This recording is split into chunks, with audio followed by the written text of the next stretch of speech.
देखो बंधुरा आज के आमी तोमादेर साथे शेयर करब एक কক मुरगिर रेसिपि जेटा देखते पोल्ट्री मुरगिर मतो होलेও खेते किन्तु एकदम देशी मुरगिर मतो। और शीतकाल तो चलेई एसेছে और शीतकाल माने आमादेर कम करे होलेও प्रति मासे एकबार पिकनिक होबे। 31 तो चलेई एसेছে, কালকে হচ্ছে 1 জানুয়ারি। সেই উপলক্ষে তোমরাও চাইলে এই রেসিপিটা কিন্তু বাড়িতে রান্না করে নিতেই পারো। সবার আগে আলু কেটে নিয়েছি বড় বড় করে। খাঁটি সরষের তেলে আলুগুলোকে ভালো করে ভেজে নিতে হবে নুন হলুদ দিয়ে। আর একদিকে কাকিমণি কিন্তু ভালো করে মাংসটাকে কেটে ধুয়ে পরিষ্কার করে দিচ্ছে।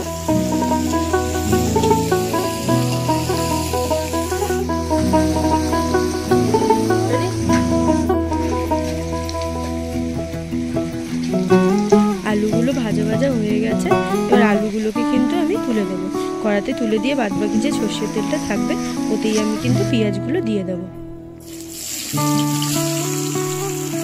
পরিমাণটা বলে দিই, এখানে মাংস আছে 2 কেজি 800 গ্রাম মতো, তাই আমি পেঁয়াজ নিয়ে নিয়েছি মোটামুটি 500 গ্রাম মতো।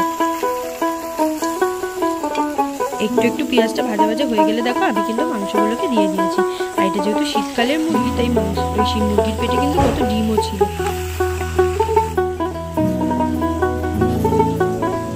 এরপরে একে একে আমি 100 গ্রাম মতো রসুন বেটে নিয়েছিলাম, রসুন বাটাটা দিয়ে দেবো। আর 100 গ্রাম মতো আমি আদা নিয়েছিলাম, সেই আদাটাও বেটে আমি কিন্তু দিয়ে দিয়েছি। আর কক মুরগি যেহেতু খুব শক্ত হয়, অনেকক্ষণ ধরে রান্না করতে হয়, তাই জন্য আমি কিন্তু 4-5 টুকরো মতো পেঁপেও দিয়েছি যাতে মুরগির মাংসটা তাড়াতাড়ি সিদ্ধ হয়ে যায়।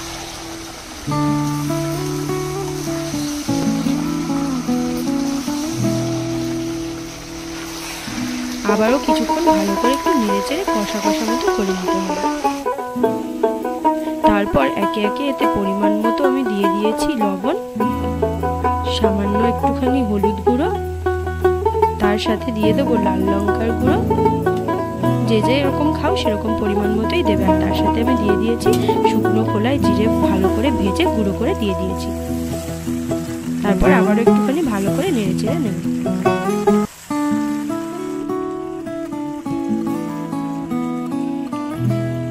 তারপর একটু মাংসটা সিদ্ধ মতো হয়ে গেলে টমেটো কুচিটা দিয়ে দেবো। টমেটো কুচিটা একদম লাস্টের দিকে দিয়েছি, কেন টমেটো দেওয়ার পরে কিন্তু এই মুরগি সিদ্ধ হওয়ার চান্সটা কম, তাই অনেকটা সিদ্ধ হয়ে যাওয়ার পরেই কিন্তু আমি টমেটোগুলো দিয়েছি। আর যদি টমেটোটাও ভালো করে সিদ্ধ হয়ে যায় তাই জন্য ওপর থেকে আমি সামান্য লবণ দিয়ে আবারও ভালো করে নেড়ে চেড়ে নেব।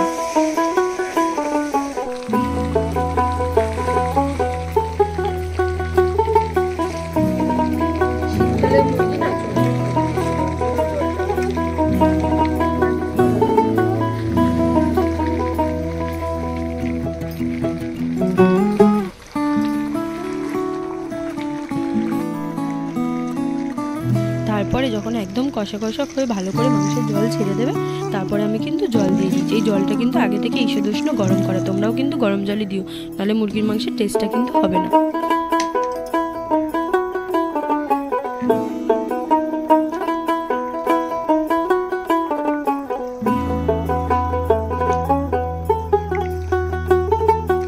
দেখো কালারের রঙটা কত সুন্দর এসেছে। তারপর আলুগুলো যেগুলো ভেজে রেখেছিলাম জল দেওয়ার পর আলুগুলো দিয়ে কিন্তু আমি ভালো করে নেড়ে চেড়ে নেবো যাতে আলুগুলো পুরোপুরি সিদ্ধ মতো হয়ে যায়। ওপর থেকে কিন্তু আমি চাপা দিয়ে দিয়েছিলাম অলরেডি।